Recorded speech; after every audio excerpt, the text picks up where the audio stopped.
আমার মতো কে কে আয়ুর্বেদ মুড়ি মাখা খাইতে চান চলে আসেন, ঠিক আছে? হ্যাঁ, ঠিকই শুনতেছেন। আয়ুর্বেদ কেন বললাম? কারণ আমরা সবাই হচ্ছে ভাজা পোড়া জিনিসটা খুব বেশি পছন্দ করি, ঠিক আছে?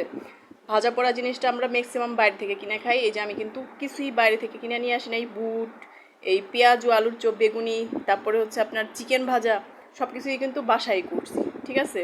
আপনার যতই আপনি স্বাস্থ্যসম্মতভাবে চিন্তা করেন যে বাইরে থেকে কিনে খাবেন, বড় দোকান থেকে কিনে খাবেন, সেটা কিন্তু সম্ভব হয় না। কেন সম্ভব হয় না বলেন তো?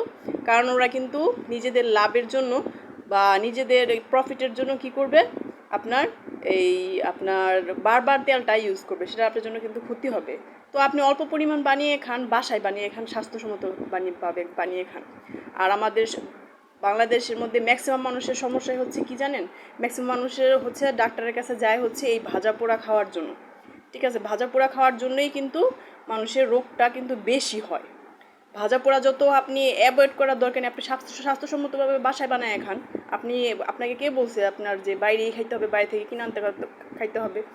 আর একটু বানাইতে হয়তো বা কষ্টই হবে, সেই কষ্টটা আপনার হচ্ছে আপনি বাসায় করে খান। আমি ম্যাক্সিমাম টাইম দেখি, আমার আম্মুকে দেখছি, মানে আমাদের যতই সামর্থ্য থাকুক কিনে বাইরে থেকে কিনে খাওয়ার, আম্মু ট্রাই করে কি আপনার যে মানে বাসায় সব কিছু করার।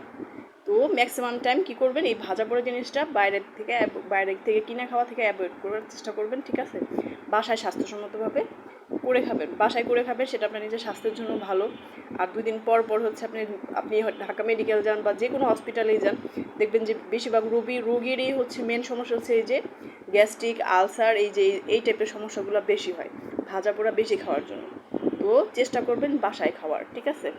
তো এই মেসেজটা দেওয়ার জন্যই আমি বললাম যে এটা হচ্ছে আয়ুর্বেদ মুড়ি, ঠিক আছে? আয়ুর্বেদ সব জিনিসই হচ্ছে প্রাকৃতিকভাবে খাবেন, সুস্থ থাকবেন। আল্লাহ হাফেজ।